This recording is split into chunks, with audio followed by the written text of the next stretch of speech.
Today, we're giving you tips for buying a home, specifically buying a home in Huntsville, Alabama. So stick around.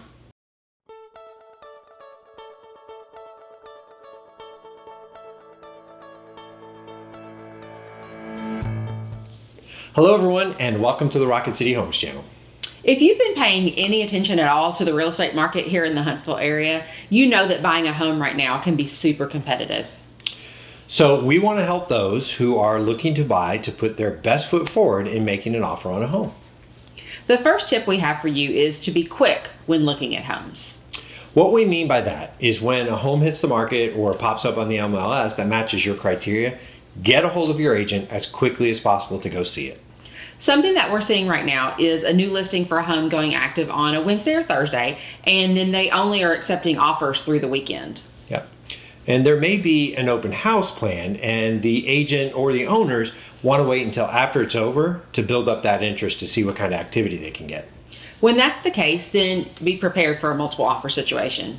That's pretty common right now in this market. On a side note, for our out-of-state buyers, we can help you too.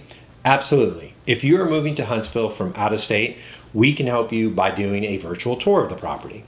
We can do these virtual tours through FaceTime or Facebook Live, or we can do a video walkthrough of the home for you and then send it to you afterwards. So it is possible to be competitive in this market, even being out of state. So to reiterate, right now we've got to move quickly and be ready to see a house as soon as it's available. Another tip for buyers is that you want to determine what you're what you're really willing to spend before you start viewing homes. There are a lot of things that go into knowing what your limit is. Yeah, because let's say that you're willing to spend $350,000, but the house is actually listed for $350,000. So are you willing to go above that? Most homes these days go into multiple offer situations. Also, if you want to be competitive, you definitely have to have your pre-approval letter ready to go, preferably with a local lender. Yeah, the benefit of the local lenders is that we know a lot of them, so we've worked with them before. And also, we can reach out to that specific person who's local versus calling a 1-800 number or being passed around from person to person. We like having a direct line straight to the lender in the event that we have any questions throughout the transaction. Absolutely. So, have your pre-approval letter ready and know what you're willing to spend. This next tip is in regards to your offer. Before you put in an offer, we always recommend that you tell your agent or ask your agent to reach out to the listing agent to see what the seller's needs are. Interestingly, price is not always the driving factor. No, sometimes the seller actually might need to lease back the property for a while. For example, you might want to close in 30 days, but the seller might need to stay in it for 60 days. So they could lease back the property for 30 days after the closing. So essentially, you would own the home, but the seller is going to be renting it back to you for 30 days. That's something that could put you one step ahead of someone else who may not be able to do that. Or maybe the seller wants to close as soon as possible. That's where having your pre-approval letter or cash is going to come in very handy. Cash is really going to be handy in that case.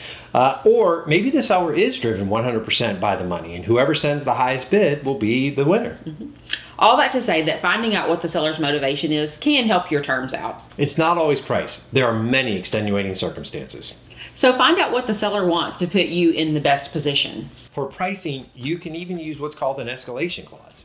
An escalation clause is when you write into the contract that you will give the seller X amount of dollars, say $1,000, above the highest competing bid up to a certain amount. And again, this goes back to knowing what you are willing to spend. Right. If you're willing to spend up to, say, $360,000, then we could put an escalation clause in that says your offer is $350,000 with an escalation clause of $1,000 more than the best competing offer, up to that cap of $360,000. It may sound a little confusing, but if the highest competitor offer is $355,000, you don't have to spend the $360,000. With the escalation clause in place, you'd only spend $356,000, so $1,000 more than that other bid. That's right. And the listing agent can't just arbitrarily make up the other offers. They will provide a copy of the other contract that enacted that escalation clause. Another thing you might want to consider to make your offer look a little better is to put in what's called an appraisal clause. What this does is in the event that the house doesn't appraise at $360,000, you as the buyer will make up the difference in cash at the closing. So let's say the appraisal comes back at $350,000. So you would have to bring in that additional $10,000 in cash as part of the down payment. The final tip we want to give you is simply to be patient with this market.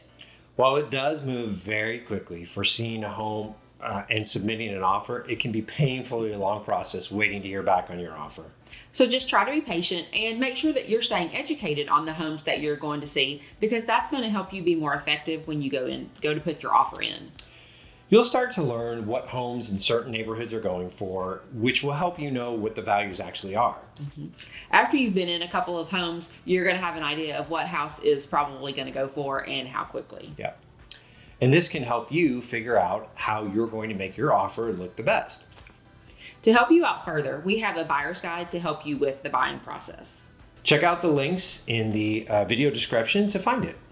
Also, if you're thinking about moving from out of state, you might want to take a look at our free relocation guide, which is also linked in the description. It'll give you some more information about moving here. As always, if you have any questions, feel free to leave us a comment. We hope you found value in this video. And we hope that you will check back often as we release new videos every other week about all things Rocket City and real estate. Thank you so much for watching, and we'll see you in the next video.